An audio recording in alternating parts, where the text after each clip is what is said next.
नमस्कार, native cyber में आपका स्वागत है।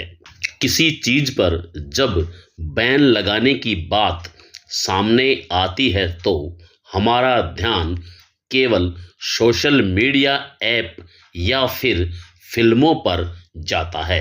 लेकिन क्या आप जानते हैं कि बैन का ये सिस्टम केवल ऐप या फिल्मों पर ही नहीं बल्कि किताबों पर भी है। जी हाँ, आपको ये जानकर बड़ी हैरानी होगी कि हमारे भारत देश में कुछ ऐसी भी किताबें हैं जिनको यहाँ पर पढ़ना बैन है। यहाँ तक कि इन किताबों को पास रखने पर जेल भी हो सकती है। तो चलिए वीडियो को आगे बढ़ाते हैं और आपको उन किताबों के बारे में बताते हैं जिनको भारत में पढ़ना असंवैधानिक करार दिया गया है।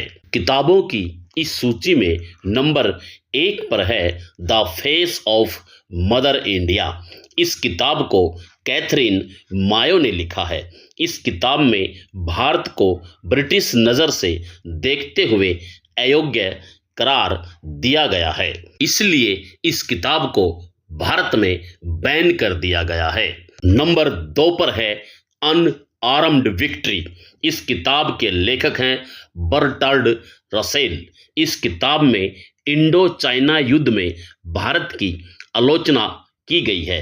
पब्लिश होने के कुछ दिन बाद ही इसे बैन कर दिया गया था। नंबर 3 पर है द ट्रू फुरकान। इस किताब के लेखक हैं अल सफ़ी और अल मेहंदी। यह किताब ईसाई धर्म अपनाने के लिए प्रोत्साहित एवं मार्गदर्शित करती है, इसलिए इस किताब को भी बैन कर दिया गया है। नंबर 4 पर है आयशा। यह किताब कर्ट फरिश्चलर ने लिखी है। इस किताब में हजरत मोहम्मद की पत्नी आयशा की कम उम्र का जिक्र है। यह किताब मुस्लिमों की भावनाओं को आहत करने वाली है, इसलिए इस किताब को बैन कर दिया गया है। नंबर 5 पर है कैप्टिव कश्मीर। इस किताब के लेखक अजीज बेग हैं। इस किताब में कश्मीर को लेकर भारत क्या सोचता है उसकी आलोचना की गई है।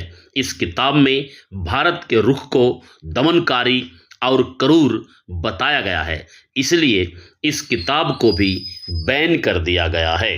नंबर 6 पर है 9 आवर्स टू राम।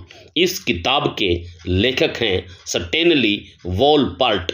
इस किताब में लिखा है कि गृह मंत्रालय द्वारा महात्मा गांधी की सुरक्षा में ढील होने पर ही महात्मा गांधी की हत्या हुई थी। चूंकि यह सत्य नहीं है, इसलिए इस किताब को भी बैन कर दिया गया है। नंबर 7 पर है लेडी चैटरलीज लवर। इस किताब को D.H. लॉरेंस ने लिखा है। बताया जाता है कि इस किताब में काफ़ी अश्लील बातें लिखी गई हैं, इसलिए इस किताब को भी बैन कर दिया गया है। नंबर 8 पर है हिंदू हेवन। इस किताब को फरार और रेनहार्ट ने लिखा है। इसमें बताया गया है कि अमेरिकी मिशनरी भारत में कैसे काम करते थे और उस समय भारत किन चीज़ों से जूझ रहा था। कहते हैं इस किताब में जो लिखा है वो सच्चाई से परे है, इसलिए इस किताब को बैन कर दिया गया है। नंबर 9 पर है अंगारे। इस किताब के लेखक हैं सज्जाद जहीर, अहमद अली, डॉक्टर राशिद जहान और महमूद उज जफर। यह किताब मुस्लिम धर्म के भीतर फैली हुई धार्मिक कट्टरता और पितृसत्ता को चुनौती देती है, इसलिए इसको बैन कर दिया गया है। नंबर 10 पर है रंगीला रसूल। इस किताब के लेखक हैं पंडित चमुपति M.A. मगर कुछ लोग कहते हैं कि ये लेखक का असली नाम नहीं है। इस किताब में पैगंबर हजरत मोहम्मद की शादियों के बारे में बताया गया है जो मुस्लिम धर्म को आहत करती हैं, इसलिए इस किताब को भी बैन कर दिया गया है। तो ये थी उन 10 किताबों की जानकारी जो भारत में पढ़ने और रखने पर बैन हैं। आपने वीडियो को सुना, इसके लिए आपका बहुत बहुत धन्यवाद। नमो बुद्धाय। जय भीम, जय भारत।